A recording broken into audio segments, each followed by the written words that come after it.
Way to go. Yeah. And also some verse correction for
I could deny that, but it's true. The joke back when I was working at the school is that I could tell you where every Chick-fil-A was in the state of Tennessee because anytime I was driving, I knew that this exit had a Chick-fil-A, and so I would wait for specific exits to grab meat, food.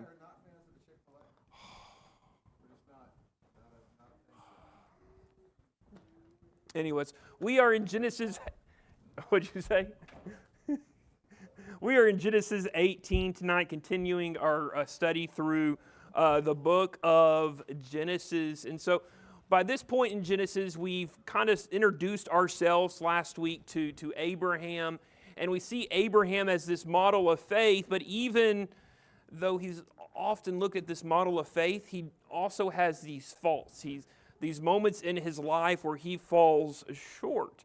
And we're going to see a couple of those moments tonight. But we're going to start with one of maybe of his spiritual highs, if I can put it that way. There in Genesis 18, when he has this interaction with the Lord there in Genesis 18. And so how does God interact with Abraham there in Genesis 18? What do you notice in that conversation that Abraham and God have there in the first half or so of the chapter?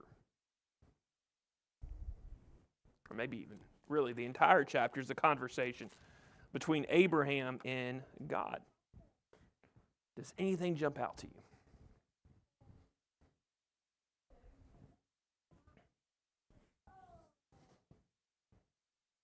Nothing revolutionary, but like the fact that he doesn't know who the strangers are. Yeah. He goes to such great effort to invite them. Yeah, that you're spot on there. Like if you look, further down in the text, maybe about verse 5 and 6, Abraham talks to him there, and verse 6, hurries. It's quick.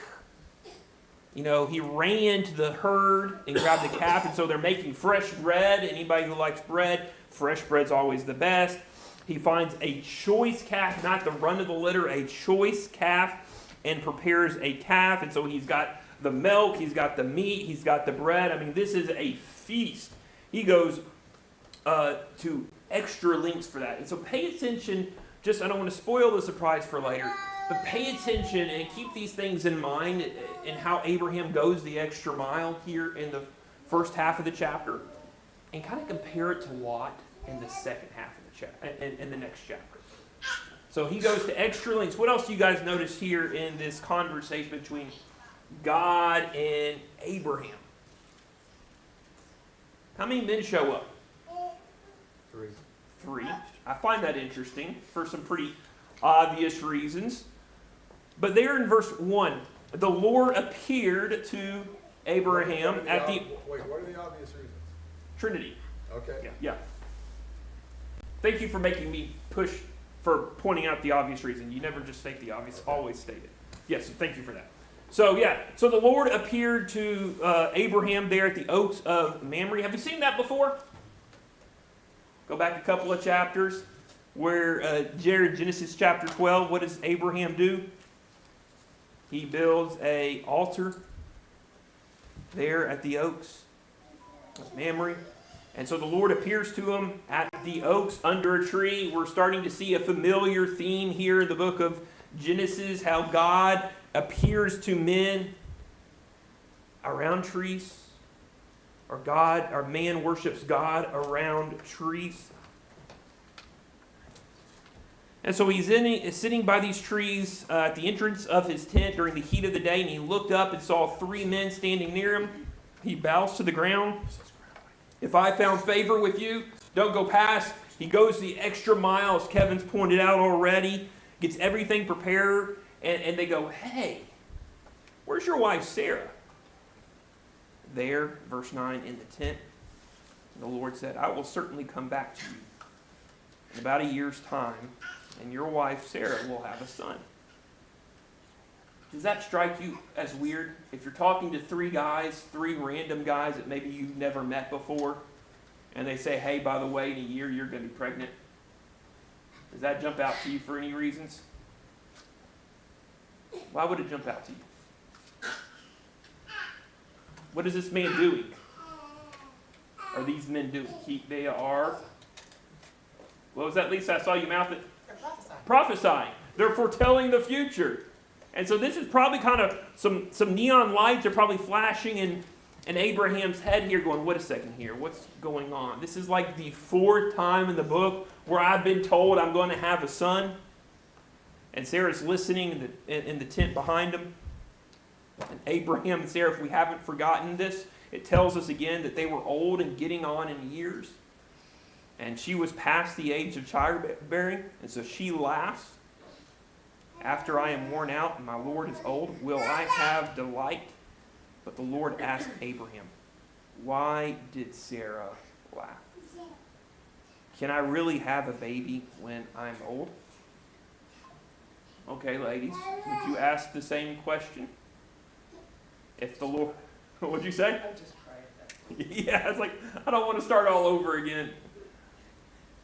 And the men respond, verse 14, is anything impossible for the Lord? At the appointed time I will come back to you. In about a year she will have a son. Fourth time in the book of Genesis, Abraham's told that he's going to have a son. That those promises that he first heard about 24 years ago are starting to become real to him. That in one more year, he'll be able to hold that baby. And that this text up until this point is a call to believe that God can do the impossible.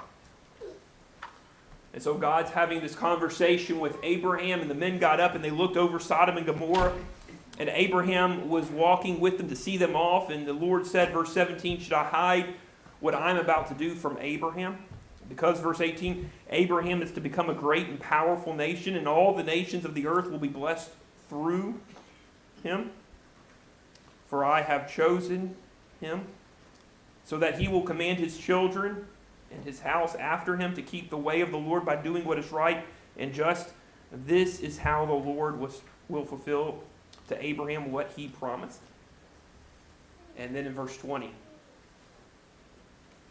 the Lord said, the outcry against Sodom and Gomorrah is immense, and their sin is extremely serious. Does that language sound familiar? Where have we seen this language before? Where else in Genesis? We are 18 chapters into this book. Where else have we seen some of that similar language used before?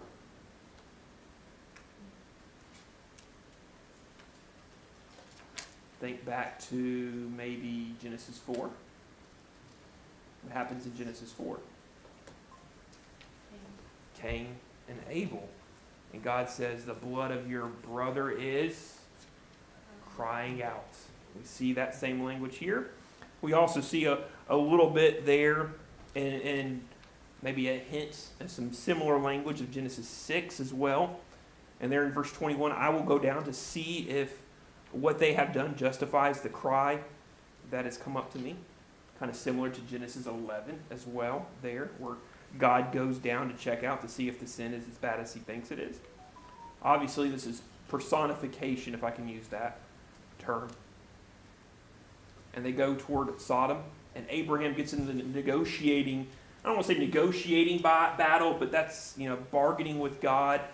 And he steps forward, he goes, will you, this is when the light bulb really goes off, will you really sweep away the righteous with the wicked? What if, is that what a just God does, verse 25? Would a just God destroy the righteous and the good people with the wicked? What if there were 50 righteous people there? Would you save the city? God says, yeah, sure.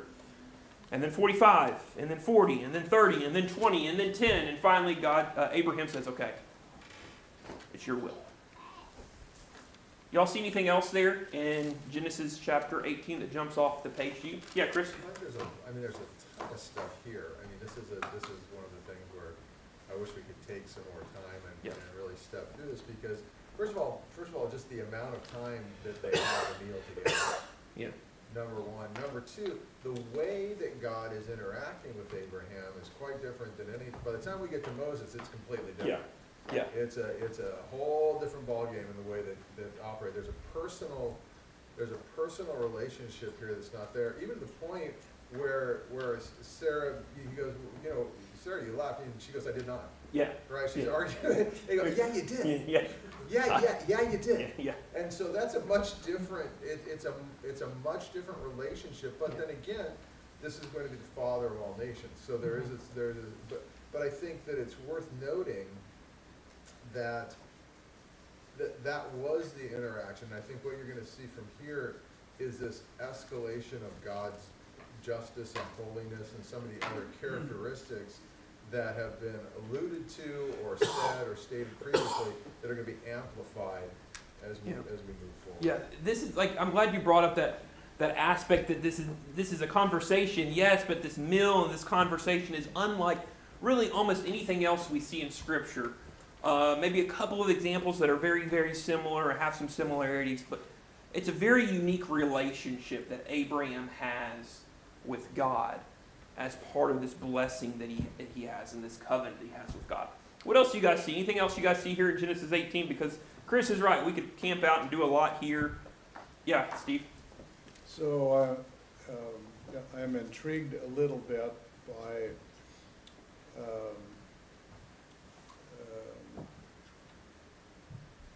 find it here, starting in verse 16.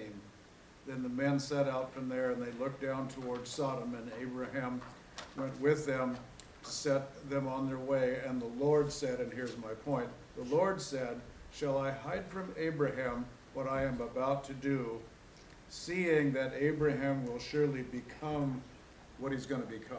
Mm-hmm. And it seems to me like that is an example that if we were stepping back from Abraham's life, if we were not looking at it event by event by event, but stepping back and looking at his life from the beginning, when God came to him and said, pack your bags, head out. Mm-hmm. He took God, I think God took someone who was obviously already had a faith in God, or he wouldn't have packed his bags and headed Yeah. out. But on the other hand, he was an immature, only, he was a child heading towards adulthood, sort of. And I think we see in Abraham's life, what's your point, Steve?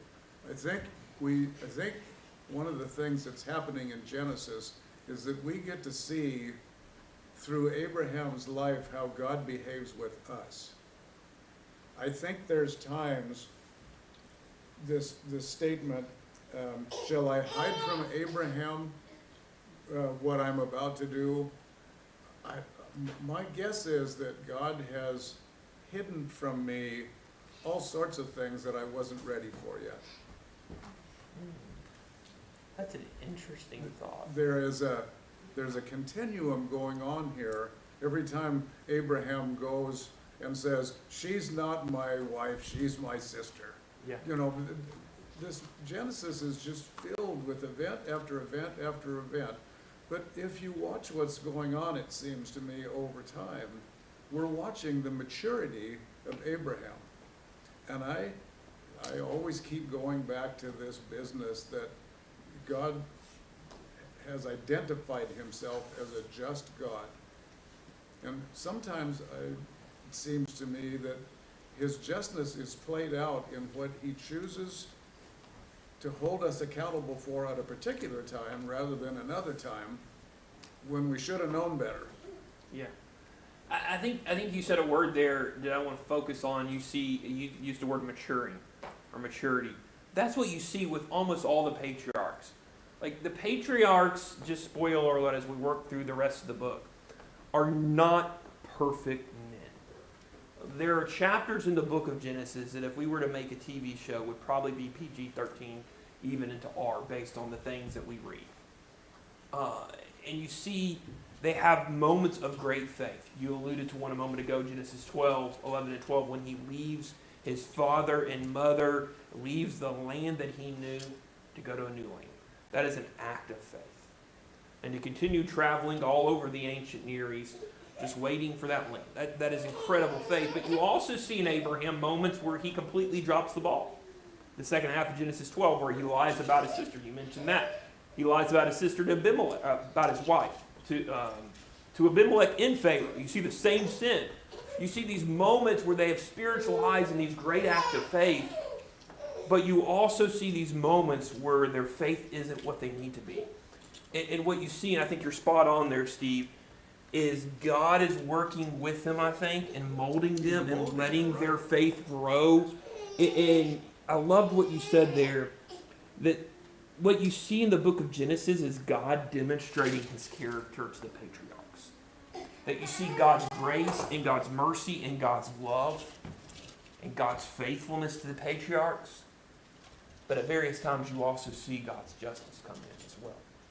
You see God revealing his character in little small pictures along the way. And maybe that helps us because we're really, really good at seeing our flaws. Yeah. Oh my goodness, can we see our Yeah. flaws? And that's why I like the patriarchs. If we look at some of the patriarchs and some of the great heroes of faith, and we don't Disneyfy their stories, we see moments of great faith, but we also see moments of great failure. And isn't that our faith journey as well? Yeah. Our faith journey is not this. Our faith journey looks more like this. It does, doesn't it? And he's patient with us, and his loving kindness and his tender mercy is what we see exhibiting far more than his, Yeah. His, Yeah. gonna drop the hammer now. Yeah. Yeah. Yeah. Yeah. Kevin, I saw your hand pop up. Kind of going along the same lines, but, and also like how it's like God's interaction with Abraham.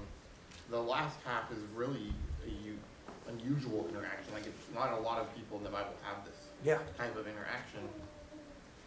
And I can't help but see like he's with Abraham, and then God almost has this kind of a side conversation where he like is talking, Yeah. out of Abraham's earshot, and it's almost as though he seems to be saying Abraham is the father of this great nation, but he's not a king. He's not this powerful ruler. He doesn't have thousands of people under him. He's not making choices for a nation.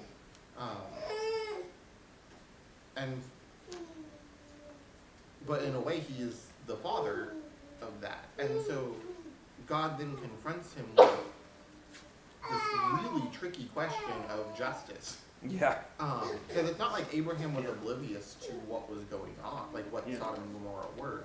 And so I think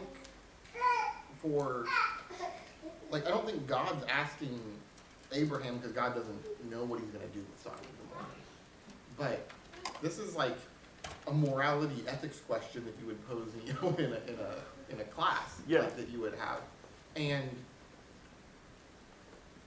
I think God is providing Abraham with the opportunity to work through it, but he's providing us to see that operation as well. Yeah. And I think what we see is somebody who is not vengeful. We see somebody who's, like, Abraham clearly does not want God to destroy those cities. Yeah. I can't imagine that he obviously doesn't approve because he doesn't live the same. Yeah. But he is, the moment God says there's a possibility to destroy it, Abraham doesn't jump up and say, like, yeah, get him. Find me. He's not James and John in Yeah. the New Testament.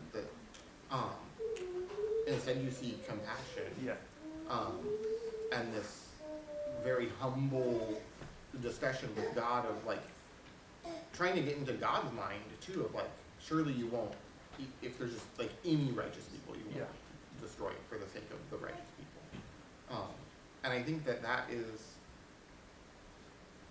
I think we sometimes focus on the failures of the patriarchs, which I think that's there for us to see. Yeah. But the real question is, because we all have failures, the real question is, again, trying to go big picture here of like, what is God communicating to Israel at this time? And like, I think part of it is, who is the type of people that he's looking for? Like, if he's going to make a covenant with you, what type of person do you need to be? Not a perfect person, but what qualities should you have? And I think this is like a highlight of like, you see the type of person, like from the beginning of this chapter to the end of the type of qualities. And sorry, I keep. No, you're fine. Like the comparison to the flood, like we're obviously seeing that connection there here, and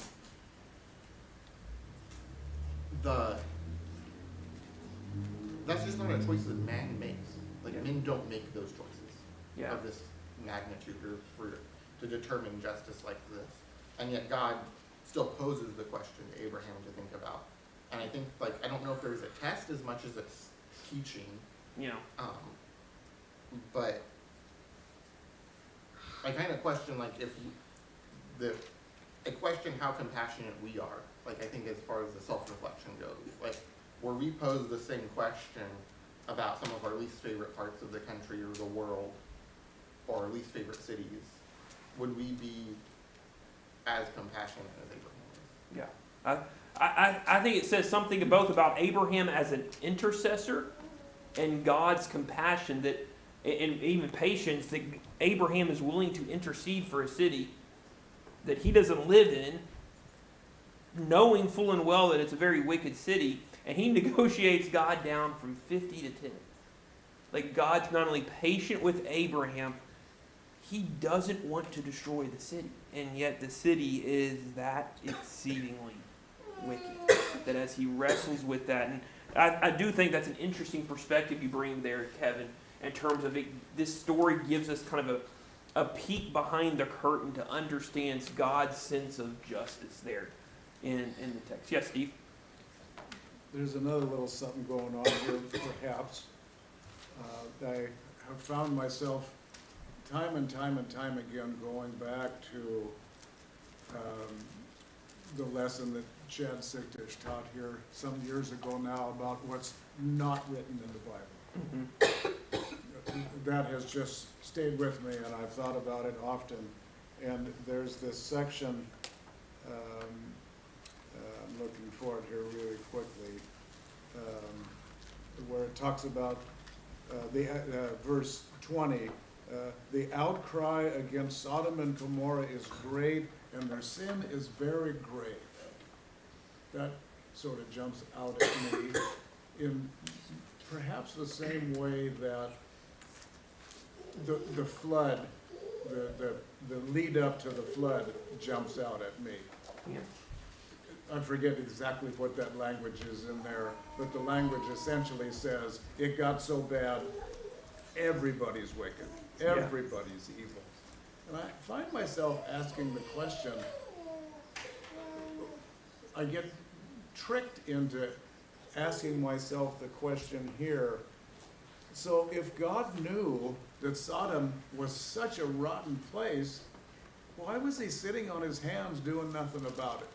If the world had gotten so wicked that his only solution was to flush the toilet and, flood the whole earth, why had he been sitting on his hands? Well, maybe that's because the scriptures didn't tell me what God was doing. I'm assuming he was doing nothing. Yeah. But is that a fair thing for us to assume when we read scripture, that because it doesn't tell us about everything, that it necessarily wasn't so? Yeah. At the very least, what we see here, or what we see here in the text is God's patience. That God is not eager to destroy them. Whether or not he sent prophet or he sent Lot into the city to proclaim, hey, the city's going to be burnt to a crispy crunch, the text doesn't tell us. But we do see God's patience. We saw last week that God told Abraham that the iniquity of the Amorite was not complete. It wouldn't be complete for 400 years.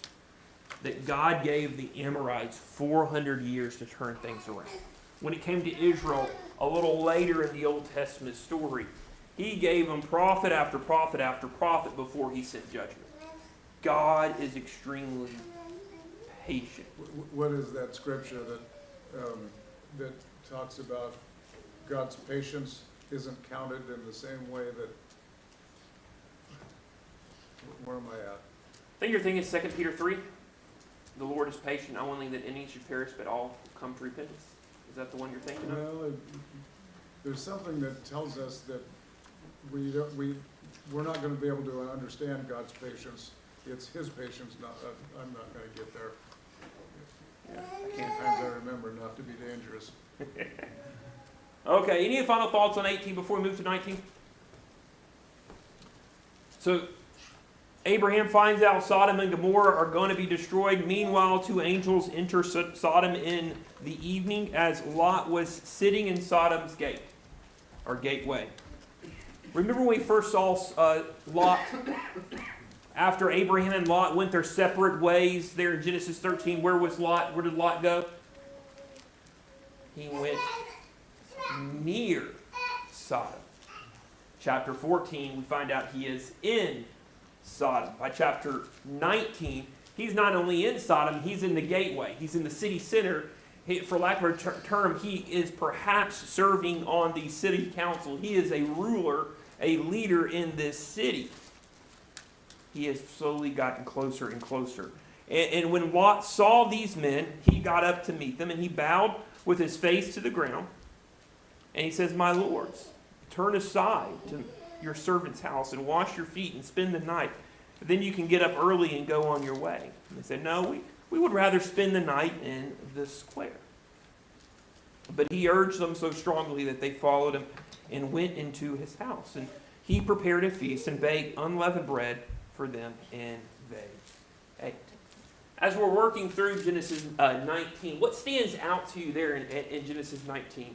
Or what stood out to you here in Genesis 19 as you were reading from our daily Bible reading this week? Did anything jump out? And what similarities do you see in other stories?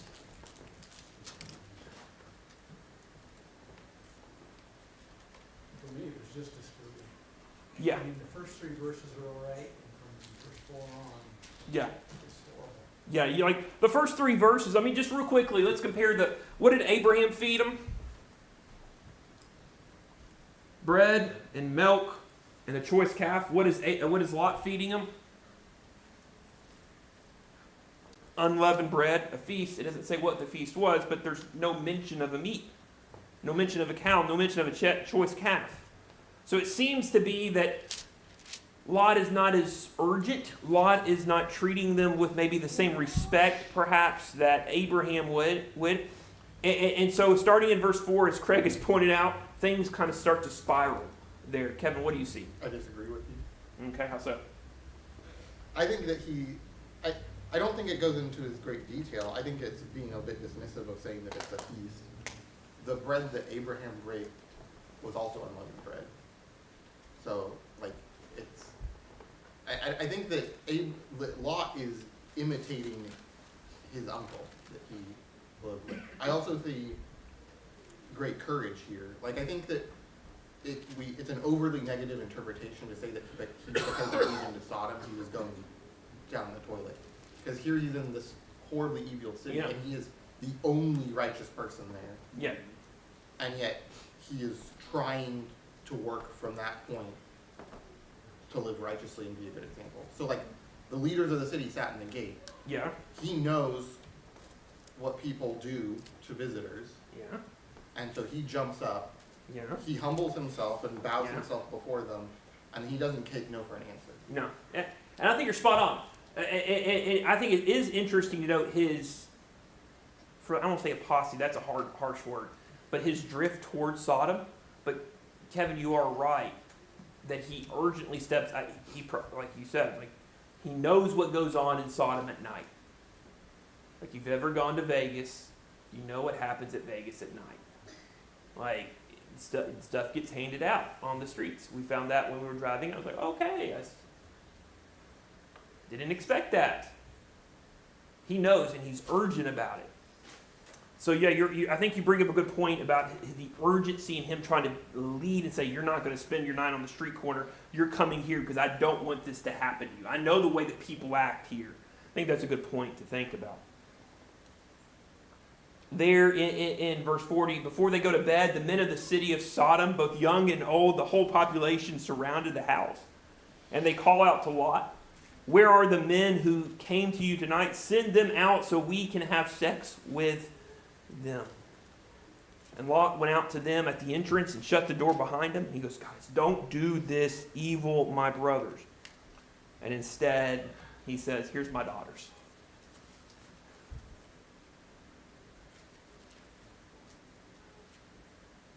So many things to say there. First, I'll throw out there, in the ancient world, if you had a visitor, hospitality was a big deal in the ancient world. They didn't have a Motel 6. There was no Holiday Inn. If someone was staying at your house, it was your job, it was your duty to do anything and everything you could to protect them. And so Lot lives in that world, in that culture, and he goes, "Look, I got to protect this. That's what my culture does. We are to protect the people that are in our house. So here's my daughters."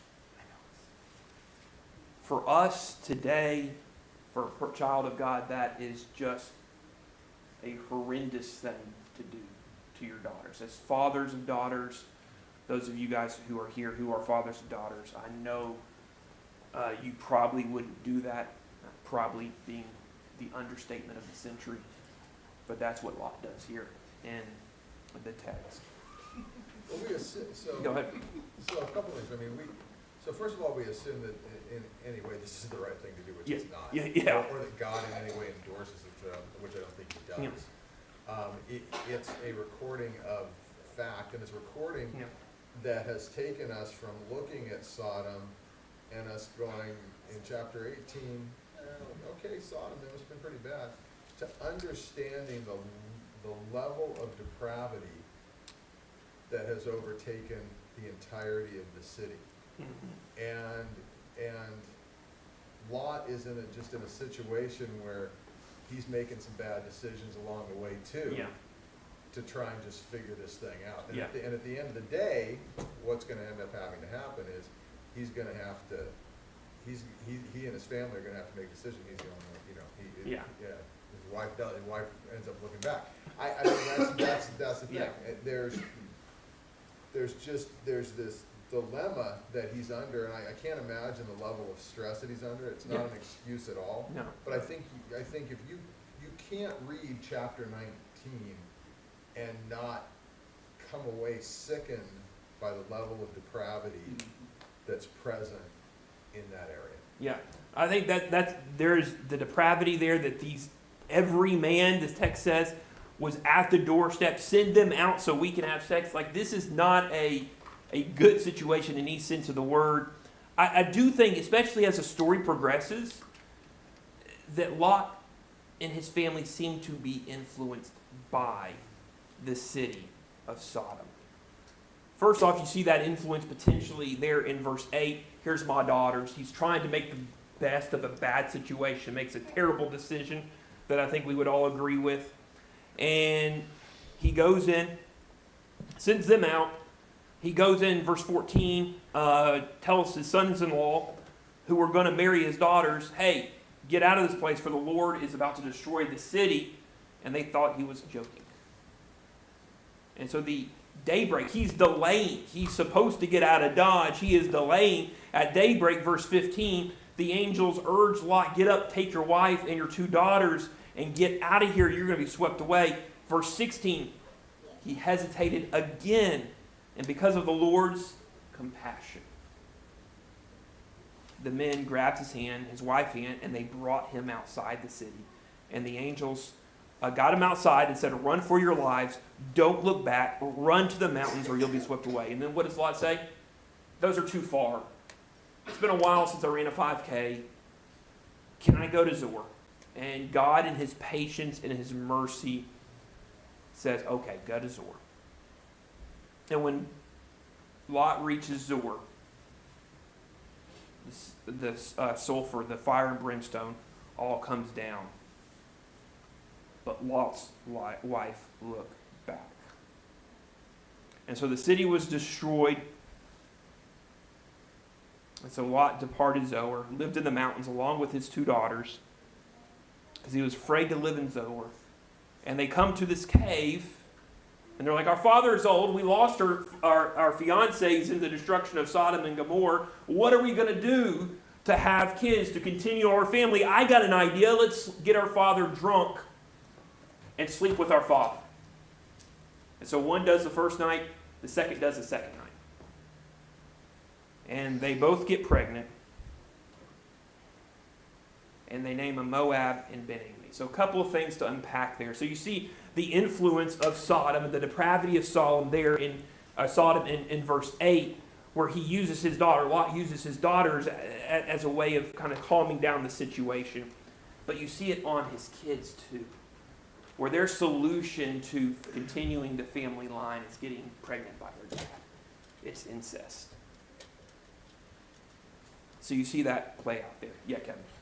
The contrast of trying to solve things without God.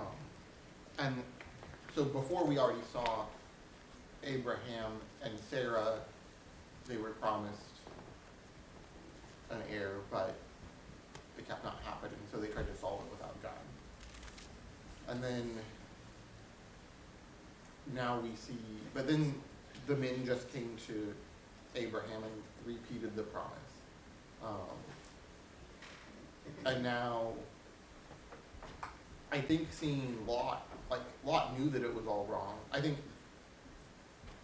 for as much awfulness is occurring, I do think that we should acknowledge, like, positive qualities in Lot. And I think, like, it takes a lot of guts to step out of your front door and close it. You have no way to go, nowhere to go, and literally every man in the city wants to rape your visitors. So, like, I mean, Lot was in danger. Yeah. So he's trying to solve that problem though, all by himself. And so he comes up with, I'm Yeah. gonna hand over my daughters, which was of course terrible. Yeah. But, and then his daughters now try to solve, they're in this post-apocalyptic disaster, in their small area of the world. They're literally the last 3 people in existence, Yeah. and they try to solve it without God. And I think that this is what we see, this cascading effect of, I'm gonna try to solve all of my problems without looking to God. Yeah, I don't have an argument with that. That's, in all honesty, with what you're saying, in all honesty, though, when you look at so many of the failures of the patriarchs, Abraham, when he's down in Egypt and he has to lie to Pharaoh, what's he trying to do there? Solve his problems without God. Lot and his family, what are they trying to do here in Genesis 19? Solve the problem without God. When Abraham runs into Abimelech here in a chapter or 2 and he lies again, what's he trying to do? Solve a problem without God. So many of the times the patriarchs fail the greatest are the times in their life they try to solve problems without God. Well, and that's, so I mean, I like that Kevin brought up the daughters piece of this, because it's very easy to just lambast them. But we have seen throughout all the rumblings and everything else, it's like, okay, take my concubine so you can have a kid. Yeah, What? yeah, How a woman in that period of time, her value, her self-worth was based on her childbearing. And now you've got a situation where these 2 daughters are sitting here, their mothers died, they're with their dad, they've got no prospects whatsoever, and they take things in their own hands, wrong. yeah, yeah. There's no question about it. But I think we would be remiss if we weren't somewhat empathetic in terms of understanding the plight, the dilemma that they're in as they make this very bad decision. And you bring up, they're making a bad decision, but you bring up a great point. In the ancient world, you didn't have a 401k. There was no Social Security. There was no Medicare. There was nothing. Your children were your retirement plan. And so they're looking around going, we have no husband to protect us. We have no children to provide for us. What are we going to do? And they mess up. They sin. For them, it's literally a life and death choice. Yeah. If we do make this bad choice and live, or we make the right choice and die. But here's something that's so interesting as we wrestle with what's going on here. Chris brought up Abraham and Hagar. We looked at that last week. What does God do anyways? God blesses the child that came from Abraham and Hagar. What is God going to do to the children that have come from this one-night stand? God's going to bless them. They become the people of Moab and the people of Ammon. And what happens to the people of Moab in the book of Ruth? 400 something years, 500, we're looking at 1,000 years down the road. The people of Moab get brought into the family through a young lady named Ruth. And a branch of that becomes part of the family of God and the ancestry of God when Jesus comes to earth. But do you guys think, can you, in the structure of this story, do you notice any parallels to any other stories here that we've looked at in the book of Genesis to this point, where you see exceedingly great sin followed by exceedingly great destruction for judgment, followed by this small group of people that were saved, followed by alcohol and a sexual sin? Does that pattern sound familiar to us? Noah's What- story? Noah's story? Noah's story. What happened? Exceedingly great sin, exceedingly great destruction. That's the flood. A couple people are saved. First thing that happens after they're saved is what? Alcohol. Noah gets drunk, and there's a sexual sin there. It is Noah's story repeated there in Genesis 19. And yet, God is able to use all these things and still somehow in His divine mercy and grace, not condoning the sin, but still blesses Lot and his family and their ancestors or descendants. Excuse me. So your scripture reference was correct. What I was trying to think of was 2 Peter 3:9. The Lord is not slow to fulfill His promise, as some count slowness, but is patient towards you, not wishing any should perish, but that all should reach repentance. Throughout all of Genesis, it's a case study in God's patience. Just a case study in His patience. And I don't appreciate how patient God's been with me. I just don't. Yeah. I'm not even aware of all the patient times when He just looked at me and shook His head and said, Steve, come on, buddy, you're better than this. One- But the relationship lived on. One of the things I hope we see as we work our way through the Old Testament over the next couple of years, Genesis right now, Exodus, so on and so forth, as we work our way through the Old Testament, all these things, is God's patience.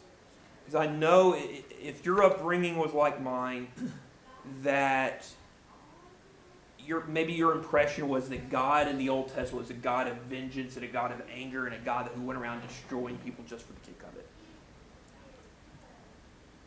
But we look at the story, and we look closely at the story, you see God's patience on every page. Yeah, Chris.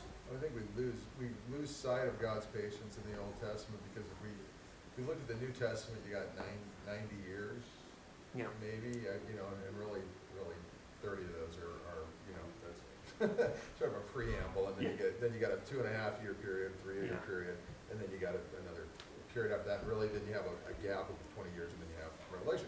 So but it's condensed. Yeah. It's there. You've got a bigger section, but I mean, there's a span of thousands of years going on here. Yeah. There are, and so, we think, it's been only 12 chapters. But no, it's been a long Yeah, time. yeah. These people lived a long time. Yeah. And so God's patience has been all through that. And even though He doesn't count time, and for Him it's the same, in terms of humanity, in terms of us, we can see the steadfast love and patience that He shows. And then we, in our small span of time, become so incredibly impatient with people because we think, well, surely they've had enough time, and by now. Yeah. And I think it's a bad decision on our part to kind of look at it that Yeah. way. Yeah, I hope we're starting to see these characteristics because of God. We're going to talk in a class in later this year, so the second quarter. We're going to look at Exodus 34, verses 6 and 7. We see the characteristics of God outlined, and we're going to dig down into those characteristics. And I hope some of these ideas that we're taking away about God's patience, we get to see again and dig into those in even more great detail in that class. Yeah, Kevin. Speaking of Exodus, I wanted to take a moment to let's step back again and view this contextually, really big picture. Yeah. Again, of we're Israel, we're Yeah. getting this story of Genesis for the first time. We've come out of Egypt. We're wondering who we are, and you're reading through this for the first time, and you're seeing all these names come up they're going into a land that has Moab and Ammon. They just left Egypt, and Yeah. Egypt was born earlier. Yeah. All of these names are coming being introduced as major characters in Yeah. what's coming up. And the other thing that God does in Exodus, Leviticus, Deuteronomy, He keeps telling them, don't be like the nations in Mhm. Canaan. And they should know, because when they look back at Genesis, this is who the nations are in Canaan are. Yeah. So like they should see, we came from Abraham, Yeah. and that's who we are to be like. Don't be like Yeah.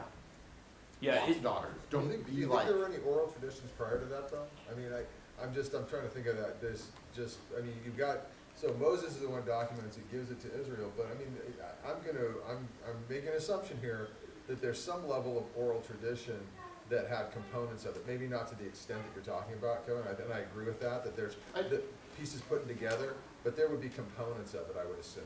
Presumably, but I think that the point is like this is what God wants them Yeah. Okay, yeah. to okay, know in yeah, this fair case, enough. and I think Yeah. that that's, for me, like that's what I'm seeing is when he tells them, don't be like the nations in the land that you're going into, they Here's should be what they're harkening like. back, like, Yeah. I told you what they're like. Yeah. And here's what they're like. Here's how bad they were. This is why I'm judging them. I gave them 400 years to repent and they didn't. Like, it is a case study for them. I think you mentioned this last week, an origin story. Not only just of Israel, but of the nations they're going in. And it's supposed to be a compare and contrast. This is who I am as your God. This is who you're supposed to be as my people. And here's why. Because the nations are exceedingly wicked, and they have been for 400 years. And now it's their time to be judged. So keep some of these thoughts in our head as we continue to work through the story. Abraham continues to travel and go around the ancient world. He runs into a guy named Abimelech. And once again, there in the text, Abimelech lies, much like he does in Genesis 12. Do you guys see any other comparisons, any other similarities to the story here in the text, all the way back to Genesis 12? Anything else there in Genesis 20? Because we are getting close to the end of our class together. Abraham lies is one. I spoiled that one. Y'all see any other similarities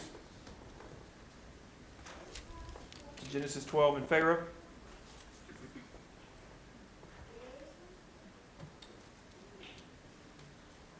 Abraham finds excuses. Abraham is blessed. Anyways, Abraham intercedes for the individual, whether it's Pharaoh or Abimelech. Abraham has to intercede, which is a very interesting thing that Abraham, especially here in chapter 20, is introduced as a prophet of God in verse 7.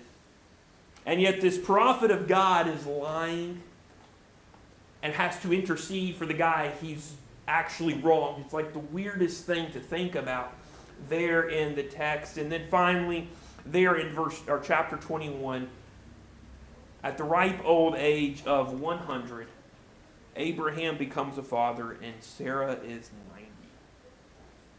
I don't want to think about being a dad at 100. Being a dad at 38, dealing with a toddler,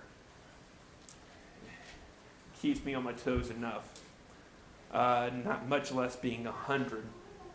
And there in verse 4, Abraham circumcises, just as the Lord, or just as God had commanded. So you see a couple things here really quickly as we wrap up in Genesis 21.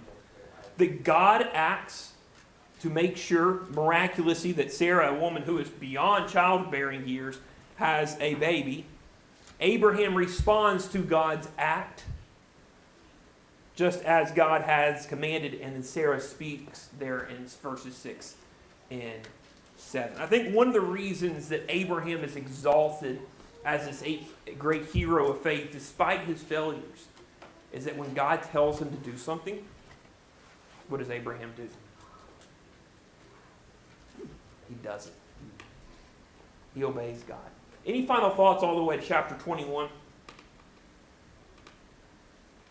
Okay, guys, we'll pick up in chapter 22 next week.